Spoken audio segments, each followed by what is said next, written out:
The Bible does not say that those who bless Israel will be blessed. Hi, I'm Jeremy. I'm a deep skeptic, also a pastor. The verse that evangelical fundamentalists are referring to when they say this is Genesis chapter 12, verse 3. And in that passage, it is God promising to Abraham. Now, we're going to ignore whether or not Abraham was an actual historical person, because that is far from a settled fact.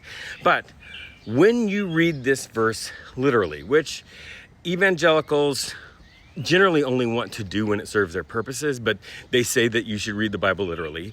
If you take a literal reading of this verse, it says, God is saying to Abraham, I will bless those who bless you, and I will curse those who curse you. But the simple literal reading of this text is that God will bless Abraham, just Abraham. And that's the simple literal meaning of the text. God is going to bless anyone who blesses Abraham, and anyone who curses Abraham, God will curse. And you actually see that happen as you move forward and read Abraham's story. But I'm not for a simple literal reading of the Bible, and I think that it's easy to expand this out, because what God is actually talking, the bigger promise is that Abraham is going to have a bunch of descendants. So this is a promise to Abraham of having a lot of descendants, and those descendants becoming a people and all of that. And so it is very easy to read it as, I will bless those who bless your family, right?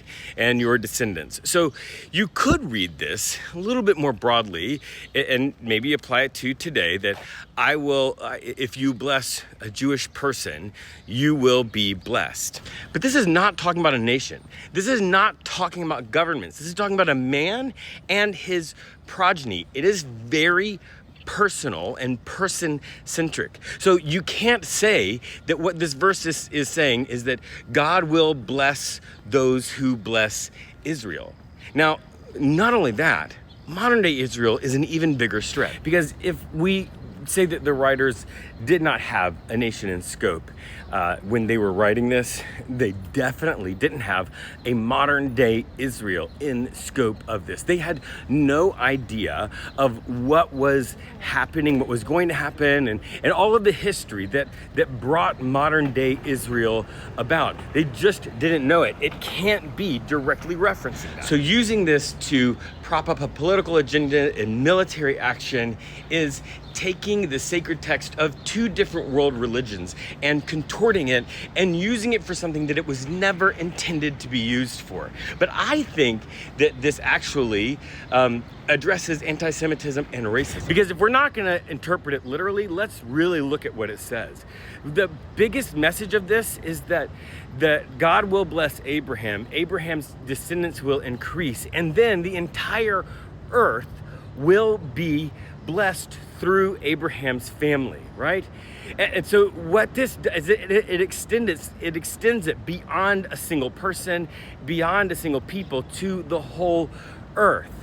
And so I would argue that a possible and very helpful interpretation of this is that those who bless people will be blessed, and those who curse people will be cursed. All the people. In other words, if you are racist, if you are anti-Semitic, if you are a racist against any race, any nationality, if you're cursing those people, you will be cursed. Like, you will have a poor life. What you put out into the world will come back on you. And so, though this verse does not support the claims that are being made by the people who have co-opted Christianity for their own political gain, it does say that anti-Semitism and racism of all forms against anyone, Israelis, Palestinians, black people, Asian people, any people, any nationality, is wrong. If you bless people, you will be blessed. If you curse people, you will be cursed.